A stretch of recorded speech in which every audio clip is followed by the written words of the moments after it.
मोनिका और तुषार इन दोनों ने भागकर शादी कर ली। मोनिका मात्र 20 साल की और तुषार 25 साल का था। मोनिका अमीर घर से थी और तुषार मध्यम वर्गीय था। मोनिका के घर वालों को इस रिश्ते से विरोध था। उसके पिता को मोनिका के लिए अमीर लड़का चाहिए था। वैसे भी मोनिका के पापा के मुताबिक उसकी शादी करने की उम्र भी नहीं थी। थोड़ी सी समझ आने पर वह तुषार को भूल जाएगी, ऐसा मोनिका के पिताजी को लगता था। तुषार के माता पिता को इस शादी से कोई दिक्कत नहीं थी। मोनिका की पढ़ाई पूरी हो और तुषार को भी अपने करियर पर अच्छे से ध्यान देना चाहिए, ऐसी उनकी इच्छा थी। बाद में वक्त आने पर वह मोनिका के माँ पापा से बात करेंगे, ऐसा उन्होंने तुषार को बोला था। एक बार मोनिका और तुषार को बाहर घूमते हुए मोनिका के भाई ने उन्हें देख लिया।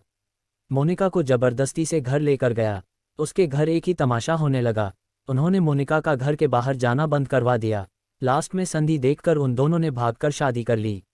मोनिका के घरवालों ने उससे सारे रिश्ते तोड़ दिए। तुम कभी भी खुश नहीं रहोगी, ऐसी उसे बददुआ दी। तुषार के घर वालों को उनका विरोध नहीं था, पर उन दोनों ने लिया हुआ निर्णय उसके माँ पापा को पसंद नहीं आया। हमें एक बार बताया तो होता, हम कोई न कोई मदद कर सकते थे। हम मोनिका के घरवालों से इस बारे में बात करते, ऐसे तुषार को उन्होंने कहा। पर अब जो हुआ सो हुआ। उन्होंने मोनिका को बहू के रूप में स्वीकार किया। मोनिका और तुषार को लेकर वह मोनिका के मायके में भी गए, पर मोनिका के पापा अड़े हुए थे। उनको मोनिका का चेहरा देखना भी पसंद नहीं था।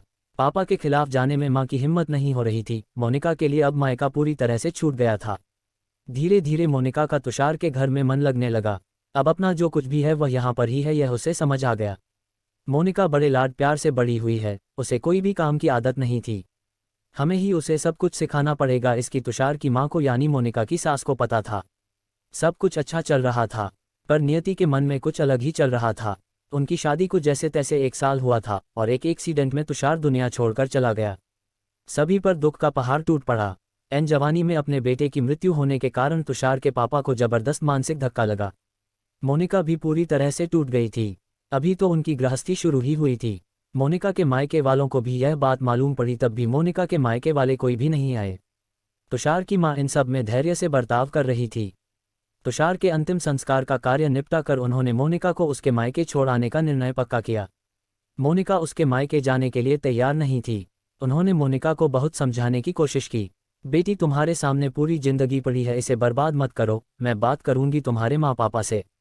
जरूरत पड़ी तो मैं उनके पैर तक पकड़ लूंगी। उसे समझाकर वह उसे उसके मायके लेकर गए, पर वहां भी उन्हें निराशा ही मिली। उसके मायके वालों का गुस्सा मोनिका पर से कम नहीं हुआ था। तुषार की मां ने बहुत मनाने के बाद भी उन्होंने मोनिका को माफ नहीं किया। उसके पापा ने कहा, आपको वह बोझ लग रही होगी तो उसे कुएं में ढकेल दो। तुषार के माँ पापा मोनिका को वापस घर ले आए। मोनिका के वापस घर आने से घर के बाकी लोग थोड़े नाराज थे। अब मोनिका को कोई भी खुले मन से स्वीकारने को तैयार नहीं था। कुलक्षणी, अपशकुनी, पोते को निगल गई मेरे, अब बेटे को भी निगल जाएगी यह। ऐसा बोलकर तुषार की दादी मतलब मोनिका की दादी सास उसे ताने दे रही थी। उस वक्त तुषार के पापा की तबीयत बहुत खराब हो रही थी। ये सब मोनिका को सहन नहीं हो रहा था। उसने ठान लिया कि यहाँ से दूर निकल जाना चाहिए।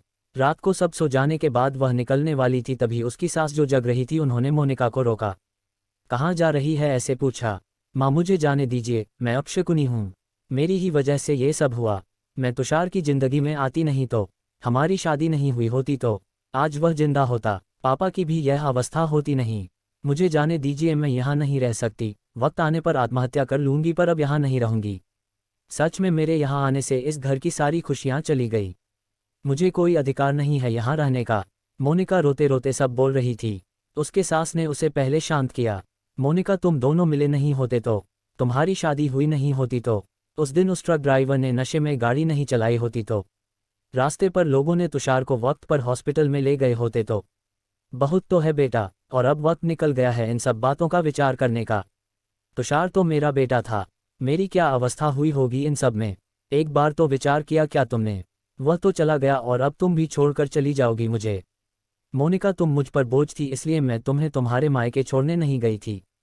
तुम्हारे सामने पूरी जिंदगी है। किसी के चले जाने से हम जीना तो नहीं छोड़ सकते। यहाँ से ज़्यादा तुम वहाँ पर खुश रहोगी, क्योंकि यहाँ तुषार की यादें तुम्हें हमेशा दुख देगी, ऐसे मैं सोचती थी।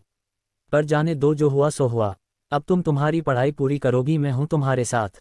और इनकी चिंता करने के लिए मैं हूँ, ना सिर्फ तुम्हारा साथ चाहिए मुझे बेटा इस सब में। तुषार के जाने से हर कोई परेशान था। हर किसी का बोलने का तरीका अलग हो गया है। तुम्हारा दुख मैं अच्छे से समझ सकती हूँ, पर अब तुम्हें संभलना होगा।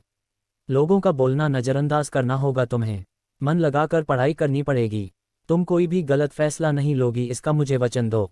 मैंने मेरा जवान बेटा गंवाया है और अब बेटी को नहीं खोना चाहती। सास को बातें सुनकर मोनिका को रोना आया। उसने सास को गले लगाया।